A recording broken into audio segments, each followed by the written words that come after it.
Item Number SCP-198 Object Class Euclid Special Containment Procedures SCP-198 is located in a secure room of site with armed guards posted outside to prevent any unauthorized access.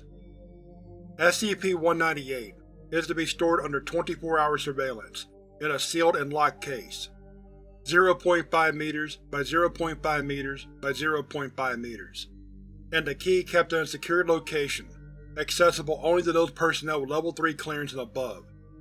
Under no circumstances are any Foundation personnel to handle SCP-198.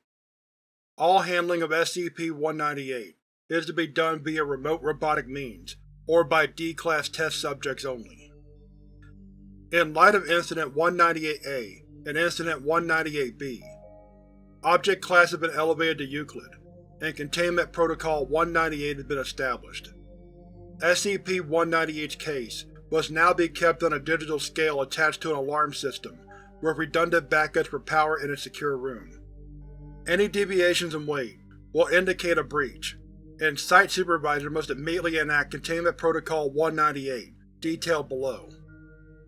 Description: SCP-198 has taken numerous forms since coming into Foundation possession in Since acquisition, SCP-198 has been observed to have had dozens of different forms, including a styrofoam cup, brand glass beer bottle, and brand aluminum soda cans, an oversized shot glass that reads 1 tequila, 2 tequila, 3 tequila floor, a plastic water bottle with a label partially peeled off, and these forms always appear partially filled with the expected liquid a vessel of that type would contain.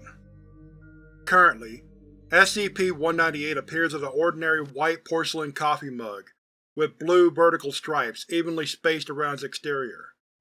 There are no visible manufacturer markings or otherwise remarkable details about its appearance in its current form. The object has resisted all attempts at destruction or sampling for further analysis.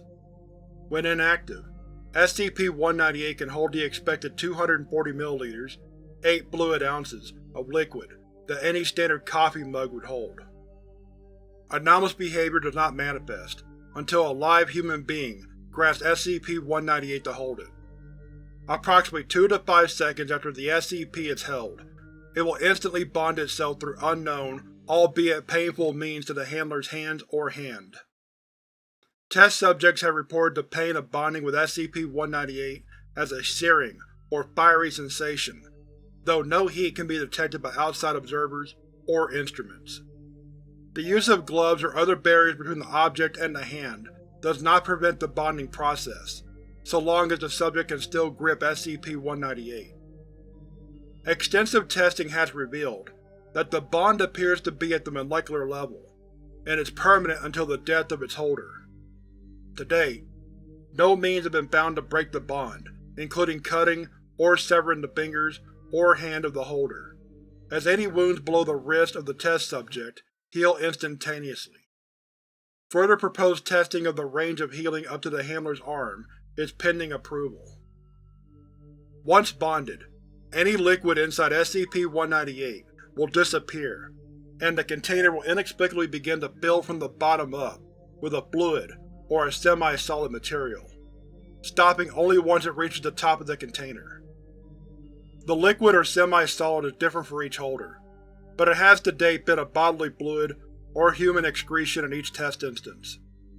Such instances have included human saliva, sweat, blood, bile, mucus, urine, feces, and as well as combinations of 2 or more of these. Once SCP-198 is filled, the holder will undergo rapid dehydration and/or emaciation, becoming increasingly malnourished to the point of death, which usually occurs within 24 hours if nothing is done to prevent it. Ingestion of standard foods, liquids, or IV-supplied nutrients does nothing to reverse or slow this process. Testing has revealed the only means by which the subject can gain nourishment is by consuming the contents of SCP-198. However, the constant rate of dehydration and emaciation remains the same, forcing the test subject to consume vast quantities of the excretions almost constantly to remain alive. As the contents are consumed, or as is often the case, dumped out of the container, SCP-198 will continue to refill itself automatically. Test subjects have lasted as long as 70 hours by consuming the excretions, before finally succumbing to exhaustion, or refusing to consume any more of the contents, which invariably leads to death. Upon expiration of the handler, the bond with SCP-198 is broken, and the object can once again be manipulated. In approximately 75% of test instances, SCP-198 will disappear once the bond is broken, and reappear almost instantly on a nearby flat surface, seemingly with a preference for tables or shelves within the same room, and take on a new form. Approximately 90% of these reappearances of SCP-198 are within the general vicinity of the now-deceased handler, but several times the object has been observed to reappear in nearby containment rooms, observation rooms, and in one case, due to the catastrophic nature of that incident, extreme care is to be taken when in proximity to SCP-198's containment or testing room. Foundation personnel are urged not to bring with them any beverages or containers within 100 meters of SCP-198's containment room, even when the object is not actively being researched. SCP-198 was acquired by the Foundation from an underground bunker in Germany, after the bunker's accidental discovery by construction workers. Reports of strange activity and deaths among the construction company regarding this bunker brought the object to Foundation attention. Agent, upon responding to the location, discovered several deceased and grossly emaciated corpses, both recent and some quite old. Unaware of the nature of their deaths or the SCP in question, Agent sealed off the area and awaited backup. It was then that the nature of the SCP object revealed itself as the agent mistakenly grabbed what appeared to be an unopened bottle of water from a table at the construction site. Backup arrived to find an extremely agitated agent vomiting and struggling to remove from his hand a cup full of fresh. Agent later self-terminated during location cleanup. Incident 198-A. Date: 2000. Location: Site. Description: at approximately 2:15 p.m., researcher John, who was working in an observation room adjacent to SCP-198's containment room, reached for what he thought to be his thermos of iced tea, only to discover he was firmly bonded to what appeared to be SCP-198. Immediately, researcher notified site supervisors who, upon inspection of Containment Room 198, discovered that SCP-198 was indeed missing from its case. At least 3 months had passed since the last experiment had been conducted on SCP-198 with that incident. Researcher was interviewed by site staff and was kept alive by consuming the contents of SCP-198 for 31 hours, before finally refusing to drink the contents any longer. Incident 198-B. Date: 2000. Location: Site. Description: at approximately 8 a.m., security guard Albert stopped to get a cup of coffee from a break room, later determined to be located 3 floors underneath and 2 hallways over from SCP-198's containment room. The guard found himself bonded to SCP-198 when he attempted to grab a bottle of dairy creamer from the break room refrigerator. Once again, site supervisors were notified of a potential containment breach, and discovered SCP-198's case to be empty. Guard was interviewed and chose to self-terminate, rather than consume any of the contents of SCP-198. Immediately after Incident 198-B, site supervisors determined that the object class should be raised to Euclid, and Containment Protocol 198 was created to handle future containment breaches. Containment Protocol 198. Containment Protocol 198 is to be executed immediately by site supervisors after a containment breach of SCP-198 is detected. In the event that the alarm attached to SCP-198 scale is sounded, Site is to be locked down, and all personnel are to immediately avoid any beverage containers and evacuate the facility until SCP-198 can be located and properly secured. For test logs, please see Experiment Log 198-A. Experiment Log 198-A. Experiment Log of Dr. on SCP-198 testing various manifestations of its anomalous properties. Notes: testing on SCP-198 is to be done outside of its containment room in a secure experimentation room. SCP-198 is to be placed via robotic means on a plain table in the center of the otherwise empty room. During experimentation, all Foundation personnel are to remotely observe either via surveillance camera or adjacent observation room behind a secure plexiglass window. At no time should any Foundation personnel enter the experimentation room while experiments are being conducted. Armed guards and cleanup crews will be posted outside the experimentation room and will not enter until the test subject has expired. Experiment 198-A1. Date. Procedure: object is observed to have the form of a small glass of water. Class D personnel instructed to enter room and touch SCP-198 with his finger, but ordered not to hold or pick up the object. Results: no bonding takes place, and Class D personnel is unaffected. Experiment 198-A2. Date. Procedure: same Class D personnel is instructed to pick up SCP-198. Results: Class D personnel screams in surprise as the bonding process takes place. Test subject immediately begins to try and pry SCP-198 from his hand. Test subject ordered to calm down and describe the contents of SCP-198. Doctor: please describe the contents of the object in your hand.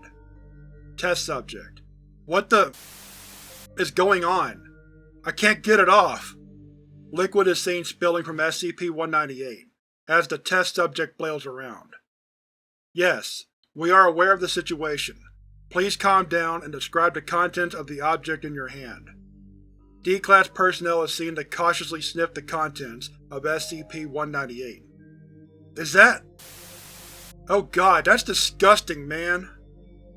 Test subject stumbles slightly and falls to one knee at this point. Doc, I don't feel so good, man. Please describe what you're feeling right now. I feel weak. Tired. Thirsty, too. What's going on? Can I get some water, man? I'm sorry, I cannot do that. But perhaps the contents in your hand? Are you kidding me, man? No way. Suit yourself. Approximately 2 hours into the experiment, the test subject is observed to curse loudly before gulping down the contents of SCP-198. Test subject periodically drinks from SCP-198 until finally succumbing to exhaustion and expiring 29 hours into the experiment. Subsequent autopsy determines the contents of the test subject's stomach to be mostly human urine. DNA profile on the urine came back inconclusive, and with no known match in our database. Upon death of the test subject, SCP-198 unbonded, disappeared, and returned to the table in the form of a large, half-filled plastic pitcher of what appears to be ice and lemonade. Experiment 198-A3. Date. Procedure: Class D personnel instructed to enter room and don surgical gloves placed on the table next to SCP-198. Once the test subject is wearing the gloves, subject is instructed to pick up SCP-198, still in lemonade pitcher form, and pour herself a glass. Results: test subject is observed to use both hands to lift the pitcher to pour a drink. Once again, Class D personnel shouts in surprise as the bonding process takes place, despite the gloves, and appears to have both hands bonded to SCP-198. Test subject is highly agitated and clearly in pain.